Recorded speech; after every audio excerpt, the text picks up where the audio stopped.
before time itself had meaning, before the universe learned how to shine, before a single human breath was ever drawn, heaven was already alive with intelligence, power, and choice. Angels were not born into innocence the way humanity was. They were created complete, aware, and capable of decision from the very first moment of their existence. And it was in that eternal beginning, long before Eden, long before Adam, that the greatest spiritual conflict in all creation began to take shape.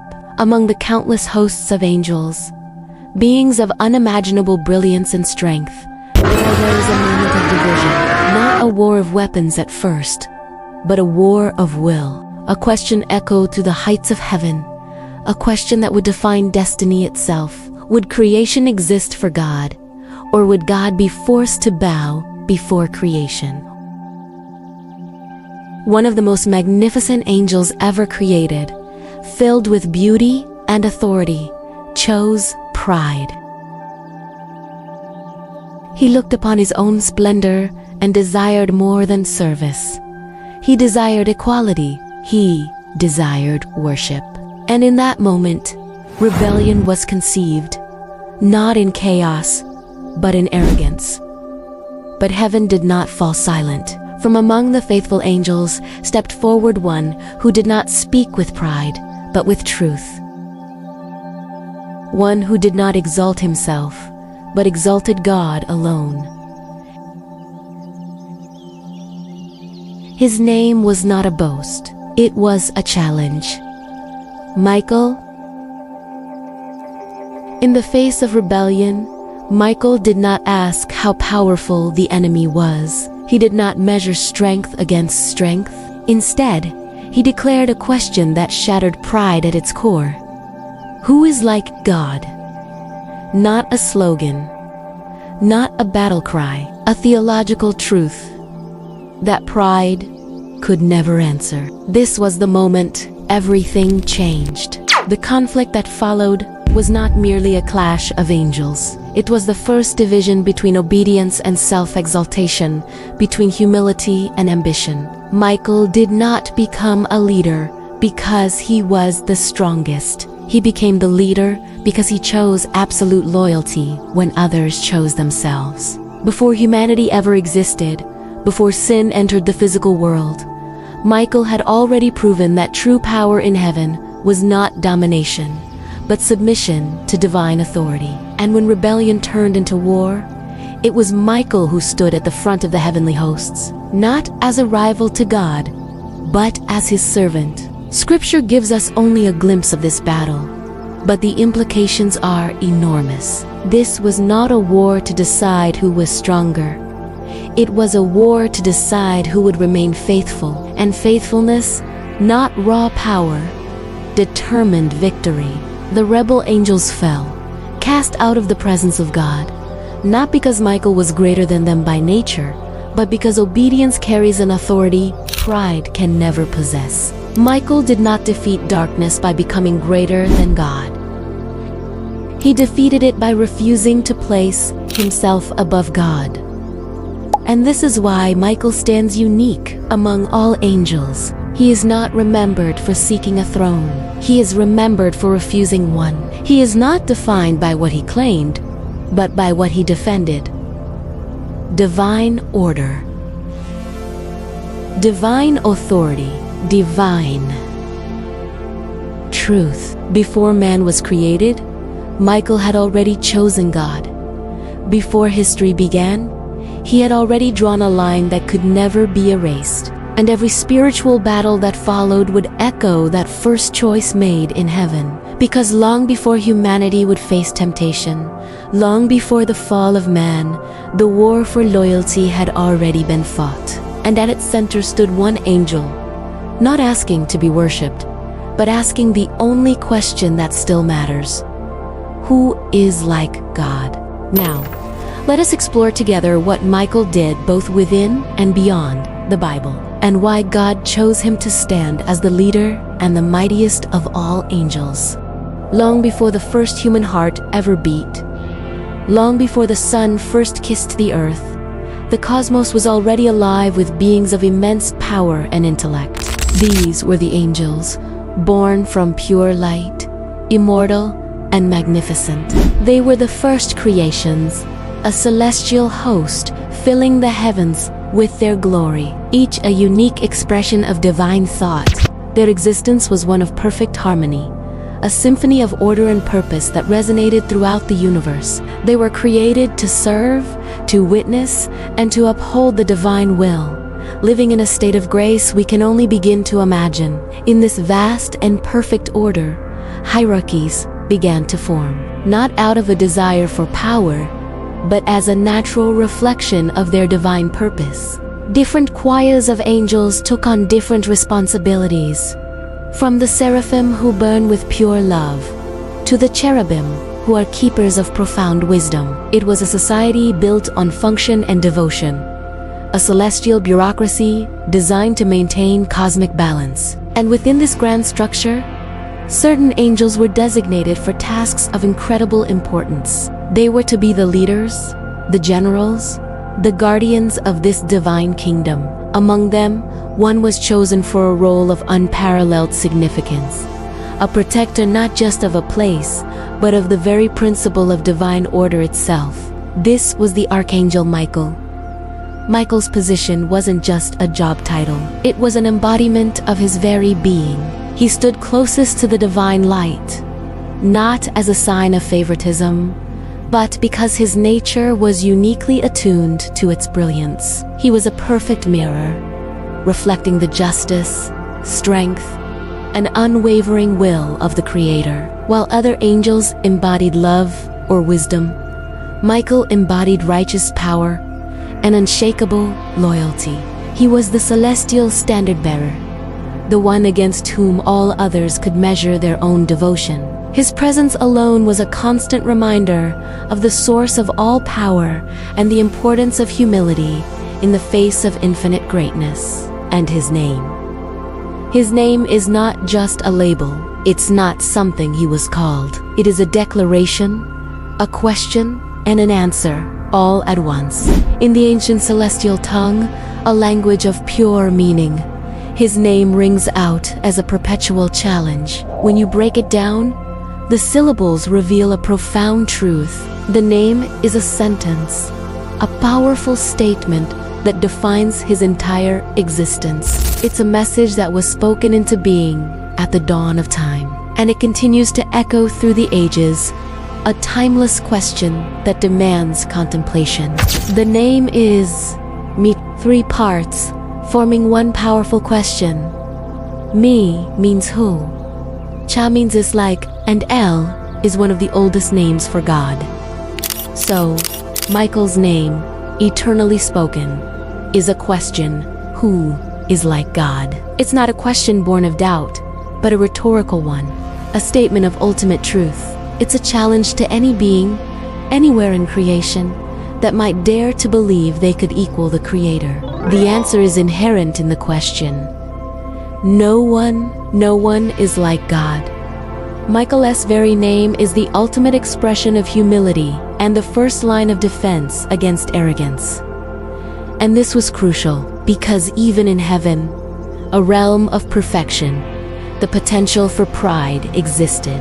Before sin ever touched the world of humanity, before the first shadow fell upon the earth, the first and greatest battle was fought. It was a battle of wills, a contest of pride versus humility. As Michael stepped forward, his name a silent, thundering declaration, other angels bowed, not to him, but to the truth he represented. They acknowledged the unbridgeable chasm between the created and the Creator. Michael's question, who is like God, became the rallying cry for all who chose to remain loyal. A shield against the insidious whisper of pride that suggested one could be their own God. This was his purpose, his destiny, to be the eternal challenger of arrogance and the ultimate champion of divine truth. Thank you for watching, and if you enjoyed this journey into celestial history, please like and subscribe for more. Have you ever wondered about the unseen world? The spiritual realm that exists just beyond our physical perception? The Bible, particularly in the book of Revelation, pulls back the curtain on a cosmic conflict, a war of epic proportions that unfolded in the heavens. This wasn't a battle fought with earthly weapons, but a spiritual clash that determined the fate of creation. Revelation chapter 12, verse 7, gives us a stunning glimpse into this celestial event. And there was war in heaven. Michael and his angels fought against the dragon, and the dragon and his angels fought back. Imagine that. A full-scale battle, not on some distant planet, but in the very courts of heaven, the dwelling place of God. On one side, you have Michael, whose name itself is a question, who is like God. He is the Archangel, the commander of God's heavenly armies. He stands as a paragon of loyalty and divine strength. On the other side is the dragon, identified later in the passage as that ancient serpent called the devil, or Satan, who leads the whole world astray. This is Lucifer, the morning star, once the most beautiful and powerful of all angels, now consumed by pride and rebellion. But this heavenly war wasn't just a contest of raw power. It was fundamentally a war of wills, a battle of allegiance. What was the core of this conflict? The dragon, Satan, sought to usurp God's throne. His pride led him to believe he could be equal to his creator. He rallied a third of the angels to his cause, promising them power and glory apart from God. This was the ultimate betrayal, an act of cosmic treason. So, how did Michael and his angels secure victory? It's crucial to understand that Michael's power didn't originate from within himself. He wasn't simply a stronger, angelic being than Lucifer. His strength was derived from his perfect obedience and unwavering loyalty to God. While Satan fought for his own glory, Michael fought for God's honor. He wasn't fighting to prove his own might, but to uphold the sovereignty of the Almighty. The very name Michael, who is like God, wasn't just a name. It was his battle cry. It was a declaration that no one, not even the mightiest of angels, could stand against the creator of the universe. This concept is key. Michael didn't defeat Satan by outmuscling him in some celestial arm wrestling match. He defeated him by embodying perfect submission to God's will. His victory was a testament to the fact that true power lies not in self-exaltation, but in humility and obedience to a higher authority. Satan's fall was a direct result of his pride. He was cast down from heaven, not because Michael overpowered him, but because his rebellion had no place in the presence of a holy God. The darkness of his pride was extinguished by the brilliant light of Michael's loyalty.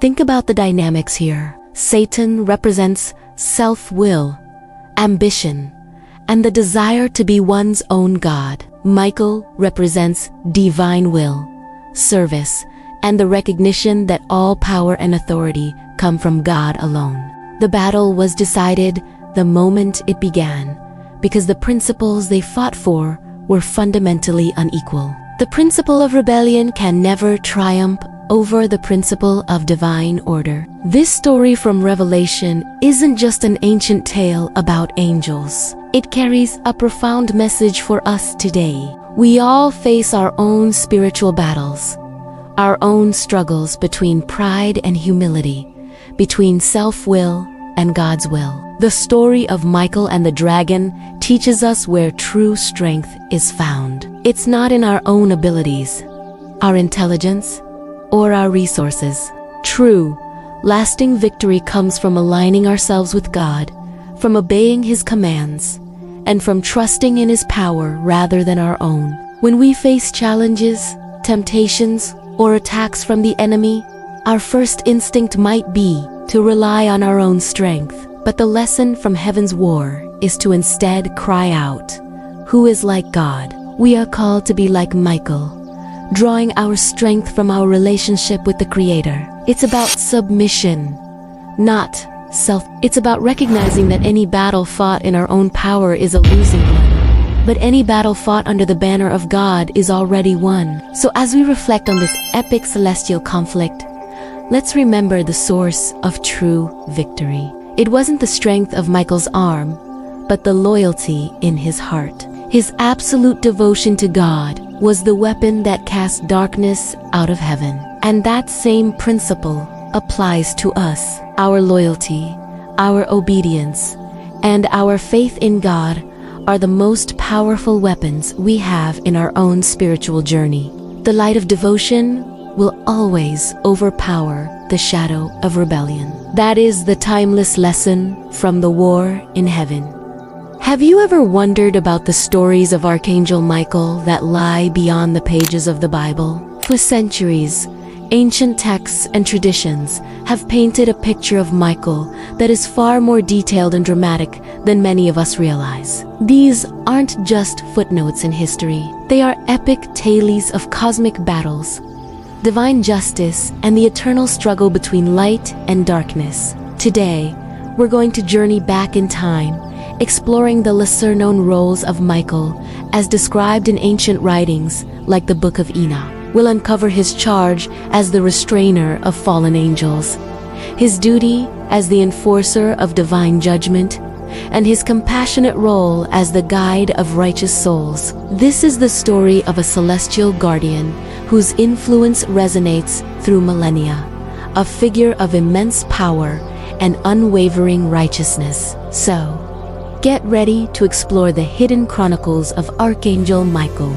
Let's start with one of the most compelling and dramatic roles assigned to Michael in non-canonical texts, the jailer of the fallen angels. According to the ancient Book of Enoch, a group of celestial beings known as the Watchers descended to earth and committed a grave transgression. They taught humanity forbidding knowledge and, through their unions with human women, brought forth a race of giants who filled the world with chaos and violence. The corruption was so profound that it threatened the very fabric of creation. In this time of cosmic crisis, it was Archangel Michael who was commanded by God to intervene. The texts describe a monumental task.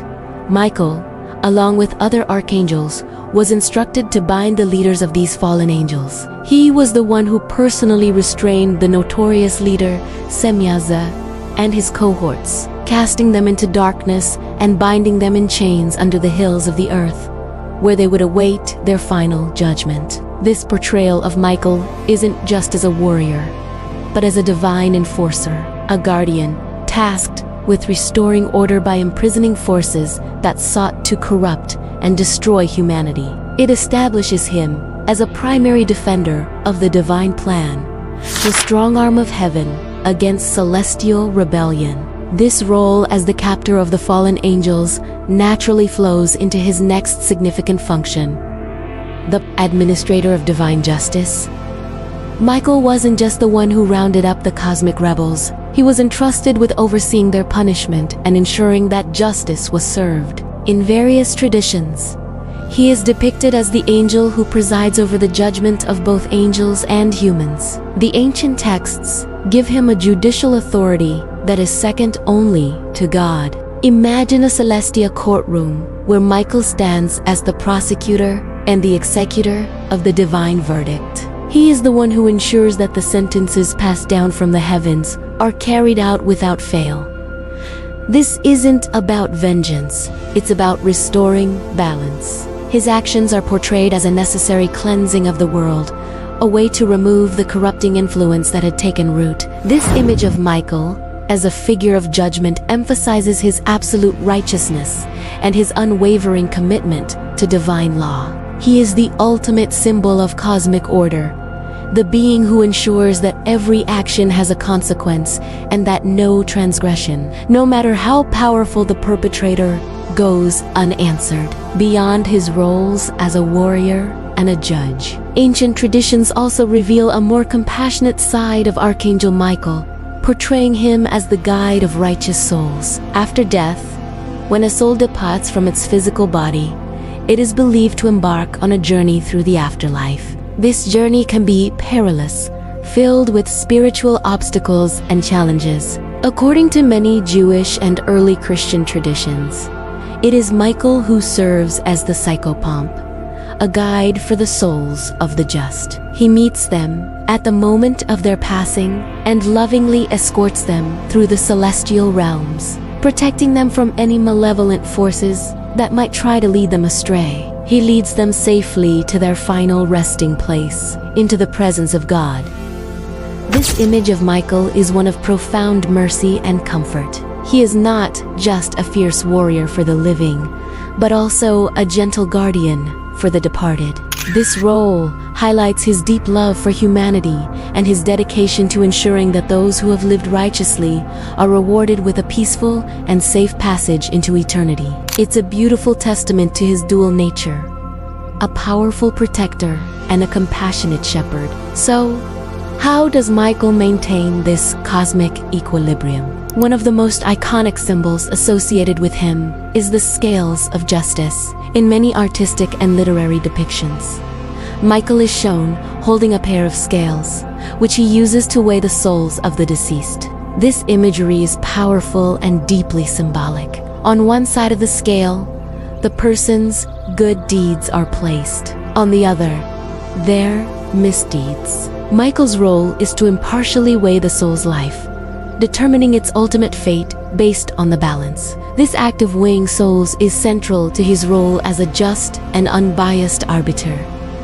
He is not swayed by emotion or prejudice. His judgment is based solely on the truth of a person's life. He is the ultimate guardian of cosmic balance, ensuring that fairness and righteousness prevail in the final accounting of every soul. This depiction reinforces his position as a key figure in the divine order, a celestial being whose purpose is to uphold truth and justice throughout the universe. He is the unseen, yet ever-present, force that ensures the moral scales of the cosmos remain perfectly balanced. Let's delve deeper into the significance of Michael's battles. While his confrontation with the fallen Watchers is a cornerstone of his legend in the Book of Enoch, other traditions expand on his role as a supreme commander of the heavenly armies. In the Christian tradition, the Book of Revelation famously describes a great war in heaven where Michael and his angels fight against the dragon, identified as Satan, and his angels. Michael leads the celestial forces to a decisive victory, casting the dragon and his followers out of heaven. This epic conflict cements his status as the Archistrategos, or chief commander of God's army. He is the ultimate champion of light, the one who stands on the front lines against the forces of darkness. His victories are not just military triumphs. They are spiritual victories that safeguard the sanctity of heaven and protect creation from the corrupting influence of evil. This recurring theme of Michael as the victorious warrior reassures believers that, no matter how powerful the forces of chaos may seem, the power of righteousness, led by Michael, will ultimately prevail. He is the eternal symbol of hope and courage in the face of overwhelming adversity. Now, consider Michael's connection to healing and protection.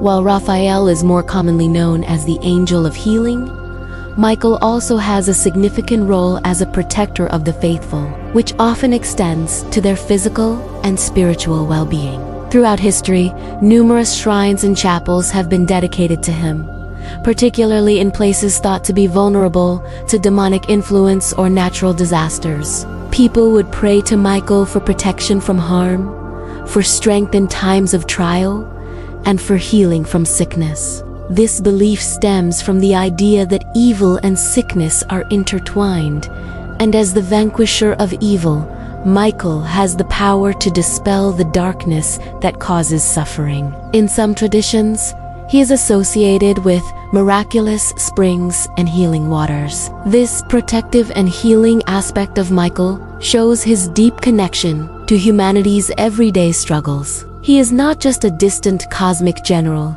but a personal guardian who can be called upon for help in times of need. His power is seen as a shield, defending not just the cosmos, but individual lives as well. Finally, let's explore his role as a guardian of sacred knowledge and divine secrets. As one of the highest-ranking angels, Michael is often depicted as a custodian of celestial wisdom. In some esoteric traditions, it is believed that Michael was the angel who taught esoteric secrets to prophets and patriarchs, including Enoch and Daniel. He is the one who reveals the mysteries of the universe, the divine plan for humanity, and the secrets of the end times. This role positions him as a bridge between the divine and the mortal, a conduit for sacred revelation. He is not just a warrior of action, but also a messenger of profound truth. This aspect of his character adds another layer of complexity to his persona. He is strong and powerful, but also wise and knowledgeable. He fights the battles that need to be fought, but he also imparts the wisdom that needs to be known. This combination of strength and wisdom makes him one of the most complete and compelling figures in angelic lore, a true multifaceted guardian of creation. From the restrainer of fallen angels and the enforcer of divine justice to the compassionate guide of souls and the guardian of cosmic balance, the ancient stories paint a truly awe-inspiring portrait of Archangel Michael. These tales, found in texts like the Book of Enoch and woven into centuries of tradition, reveal a celestial being of immense power, unwavering righteousness, and profound love for humanity. He is the commander of heavenly armies,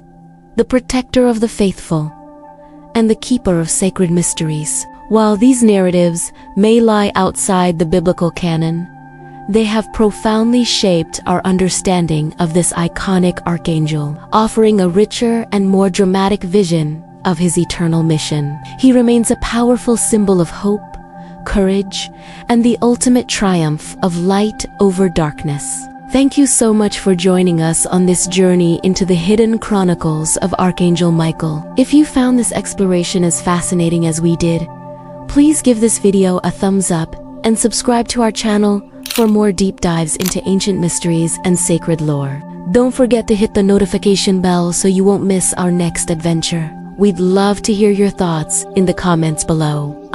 Have you ever wondered about the true story behind the most famous angelic conflict? We all know the names, Michael and Lucifer. But what really separates the commander of heaven's armies from the one who fell from grace? It's a tale that goes deeper than just a celestial battle. It's a profound lesson on the very nature of power, leadership, and purpose. The story often begins with Lucifer, the morning star, the most brilliant of all angels. Adorned with unparalleled beauty and wisdom, he was a masterpiece of creation. But within this perfection, a seed of pride began to grow. He looked at his own reflection, at his own glory, and thought, "Why should I serve? Why not rule?" This question marked the beginning of his descent. Lucifer's ambition wasn't just to be great.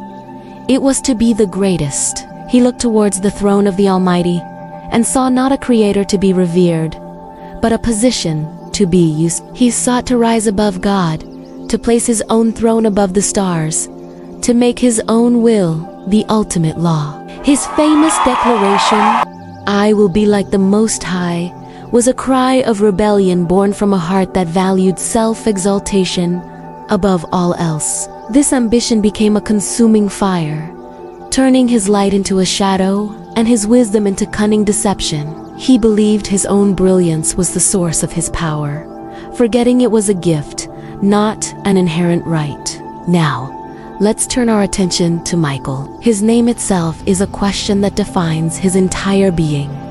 Who is like God? It's not a question of challenge, but one of awe, of reverence, of profound humility. While Lucifer was captivated by his own splendor, Michael was captivated by the splendor of his Creator. He understood that true greatness wasn't found in self-promotion, but in selfless service. Michael's power didn't come from a desire to be seen, but from a desire to serve the ultimate good.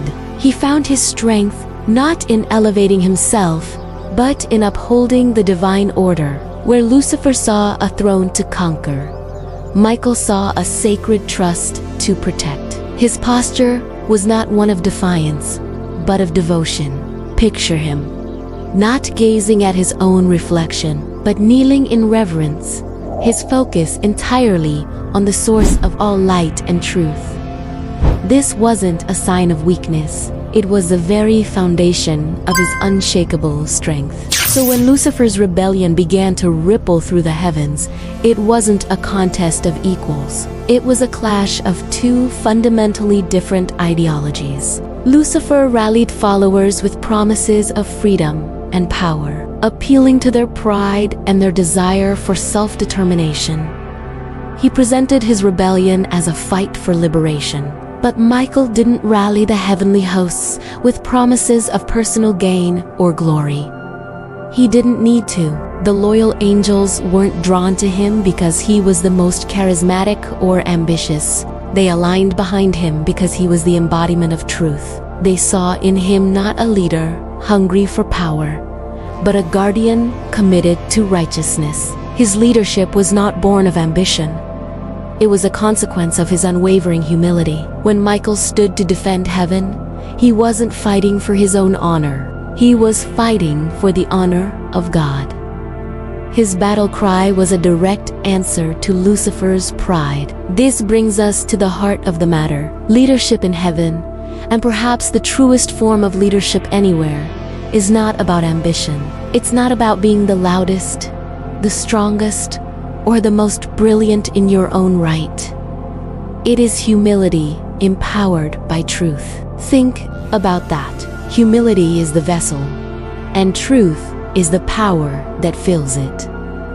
Michael's strength wasn't his own. It was the strength of the divine truth he served. When he raised his sword, it wasn't just a piece of metal. It was an extension of divine justice, an instrument of cosmic order. His authority came from his perfect alignment with a will greater than his own. He commanded not because he sought to, but because he was the most fit to. He was a conduit for a power that Lucifer, in his pride, had cut himself off from. Lucifer's power, derived from self, was finite and ultimately. Michael's power, derived from God, was infinite and righteous. And so, we see the final outcome. The crown of light, the mantle of command, descends not upon the one who grasped for it, but upon the one who was worthy of it. It settles upon Michael, the humble servant, the one whose very name is a declaration of God's supremacy. That is why Michael commands the armies of heaven, and why Lucifer fell like lightning from the sky. The fall wasn't just a punishment. It was the natural consequence of his choice. By trying to become his own source of light, he plunged himself into darkness. By seeking to rise above everything, he fell below everything. His ambition created a vacuum that his own finite glory could never fill. Michael, on the other hand, by seeking only to glorify God, was himself glorified. By dedicating himself to service, he was entrusted with command. His humility became his exaltation. This ancient story holds a timeless lesson for all of us. It teaches us that true strength is found in service, not in status. True authority is earned through integrity, not demanded through ambition. The desire to be like the Most High is a dangerous path that leads to isolation and ruin. But the question, who is like God, opens the door to humility, to purpose, and to a strength that is not our own. The tale of Michael and Lucifer is more than just a myth. It's a mirror, reflecting the eternal choice we all face between the path of pride and the path of humility. It reminds us that the greatest leaders are not those who seek power for themselves, but those who steward it for a purpose greater than themselves. Until this video, stay curious, and keep seeking the truth. Have you ever wondered if the battles of old are truly over, or if the guardians mentioned in ancient texts have simply faded into myth? The truth is, the greatest conflict isn't fought on earthly battlefields with swords and shields. It's a war waged in the spiritual realm, a struggle for the very soul of humanity. And in this ongoing battle, one name has echoed through the centuries as a symbol of unwavering strength and divine protection. Michael the Archangel. His mission did not end in ancient times. The great prince, the commander of the heavenly host, who cast down the rebellious spirits from heaven, continues his sacred duty. We often imagine angels as serene, distant figures, but Michael's role is anything but passive. He is a warrior, a defender, and his watch has never ceased. Today, we delve into the profound and enduring role of Saint Michael. We'll explore why, for millennia, he has been revered not just as a historical figure from Scripture, but as an active, powerful protector in our modern world. This isn't just a story from a dusty book.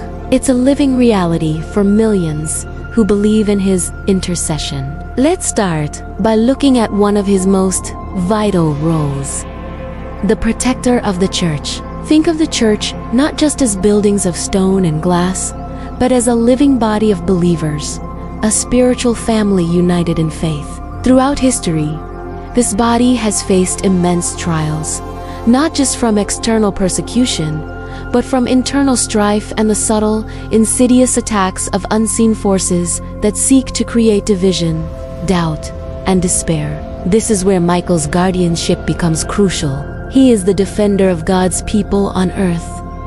When spiritual darkness attempts to infiltrate and corrupt, when ideologies arise that threaten the core tenets of faith, it is Michael who stands as the first line of defense in the heavenly realm. The early church fathers and theologians wrote extensively about his role, seeing him as the champion who defends the faithful against the snares of the devil. This isn't a mere metaphor.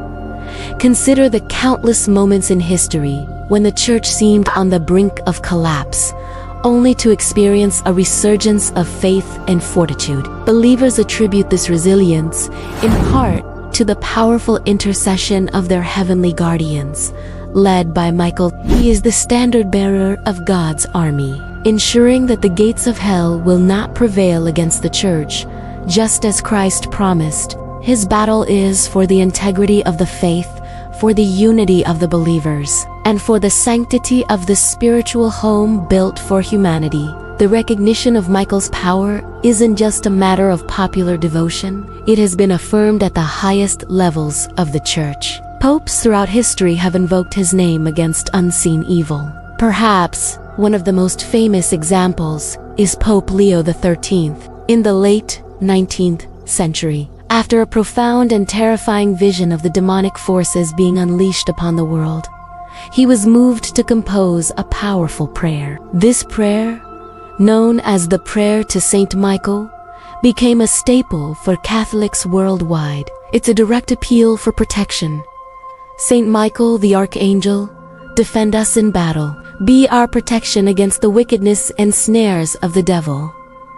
Pope Leo XIII understood that the challenges of the modern age were not just political or social, but deeply spiritual. He saw a world teetering on the edge, and he called upon the one great champion who had proven his might against the ancient serpent. This papal invocation wasn't a one-time event. Pope after pope has reiterated the importance of seeking Michael's help. Pope John Paul II spoke of the ongoing spiritual battle described in the book of Revelation and urged the faithful to recite the prayer to Saint Michael. Pope Francis has also highlighted Michael's role in defending us from the devil, who he describes as a real being, roaming the earth to devour souls. This consistent papal focus underscores a critical truth.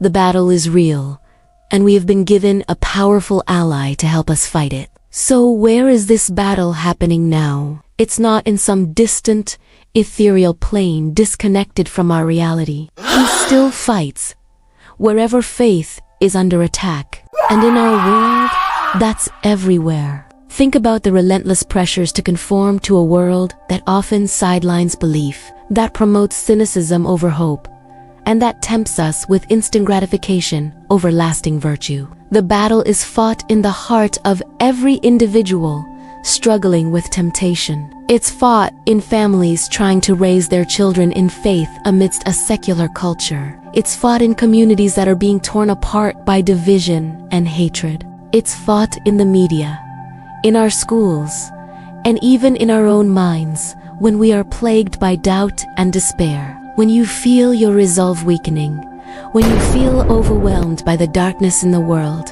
or when you are tempted to give up on your spiritual journey, that is a front line. That is where Michael's intercession is most powerful. He is the patron of those who are in a struggle. He brings courage to the fearful, strength to the weak, and clarity to the confused. His angelic presence is a shield over humanity, a constant counteroffensive against the forces that seek to pull us away from grace and from God.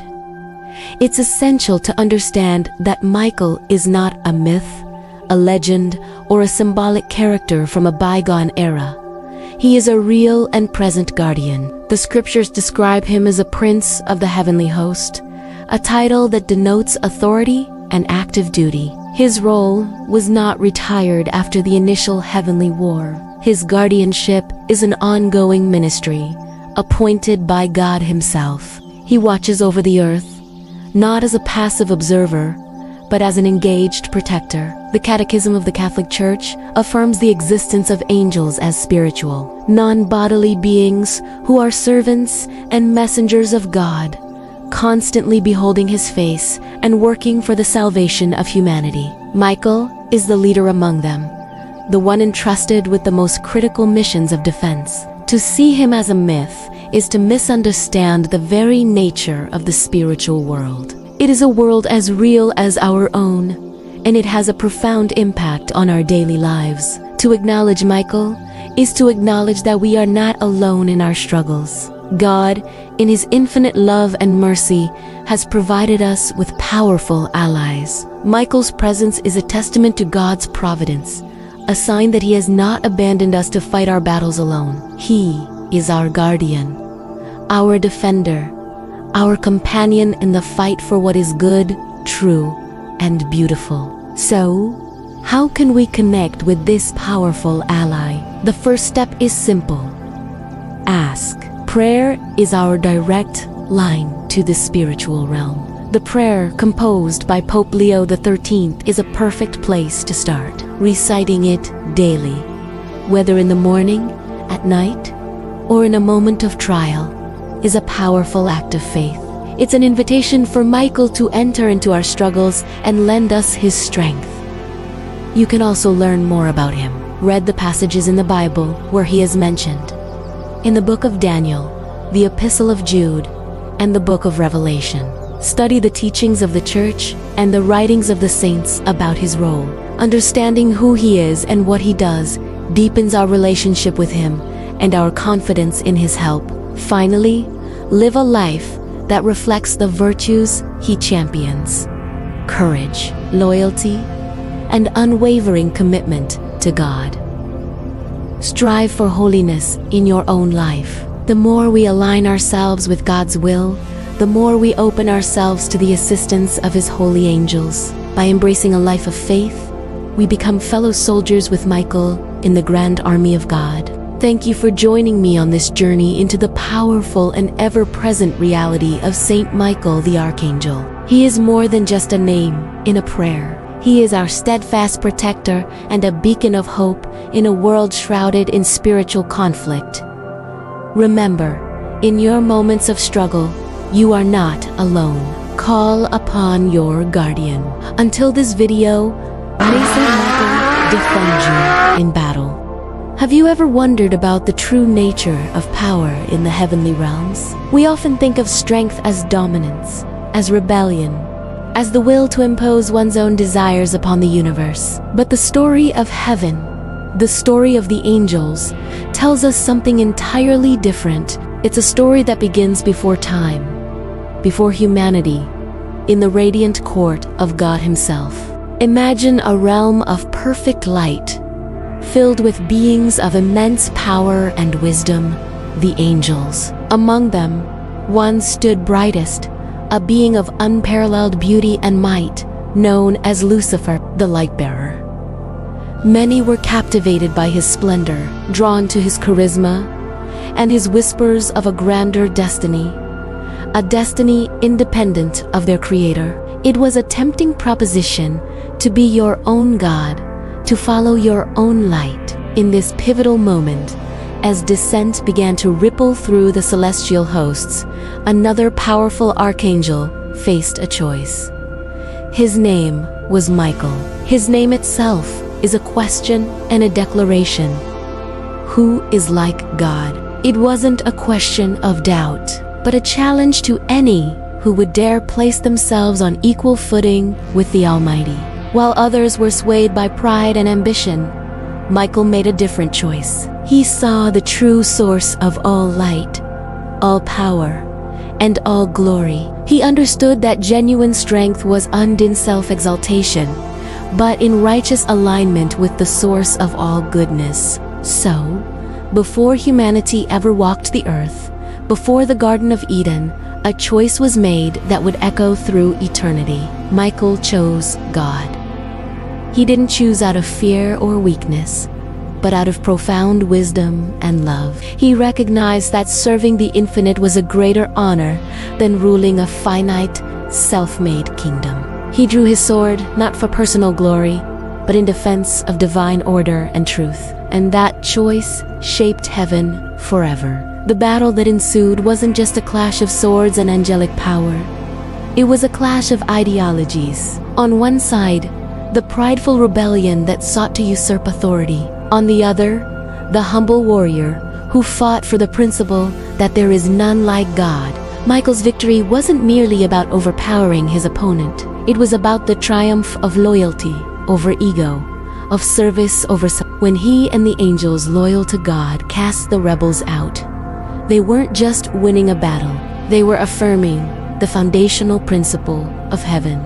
This act of profound loyalty established Michael as the commander of God's army, the protector of the faithful, the very embodiment of divine justice. His lowered sword, after the conflict, didn't signify defeat, but the restoration of peace and order. It was a symbol that the war was over and that righteousness had prevailed. The light of heaven, once threatened by the shadow of pride, now shone brighter, purified by this ultimate test of allegiance. This brings us to a crucial revelation, a truth often overlooked in our world, obsessed with status and self-promotion. The strongest angel is not the proudest. Lucifer, in his pride, sought to ascend, but instead he fell.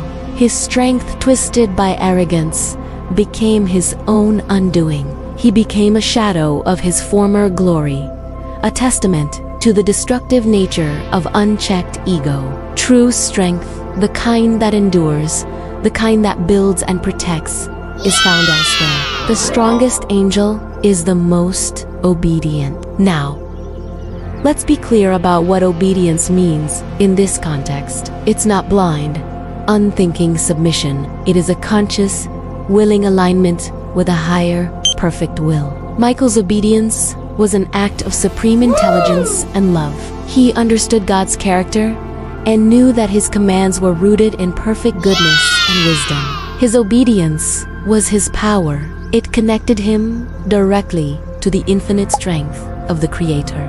While Lucifer relied on his own limited power, Michael became a conduit for a power that was limitless. This principle is a cornerstone of biblical teaching. It's a paradox that the world struggles to understand. In surrender, we find strength. In humility, we find exaltation. In obedience, we find true freedom. Michael's story is the ultimate heavenly example of this truth. His greatness isn't measured by the power he claimed for himself, but by the faithfulness he demonstrated to the one who gave him that power. He is the Archangel, the Prince of the Heavenly Host. Not because he was the most ambitious, but because he was the most devoted. His legacy is a timeless reminder that the path to true greatness is paved with humility and faithful service. The chronicles of heaven are filled with these profound, often hidden stories. Tales of choices that defined eternity, of loyalty that secured the cosmos, and of a love that underpins all of creation. These are more than just ancient myths. They are windows into the very nature of God and the spiritual reality that surrounds us. Every angelic encounter, every celestial battle, carries a lesson for us today. If you are fascinated by these deeper truths and want to explore the untold stories of the Bible, then you've come to the right place. We delve into the mysteries of the angelic realm, the hidden meanings in Scripture, and the powerful lessons that have been passed down through millennia. Subscribe to Biblical Mysteries 2025 for the hidden stories of heaven. Join our community of seekers as we journey together into the heart of these sacred narratives. Click that subscribe button and ring the bell so you won't miss our next exploration into the divine. Thank you for watching.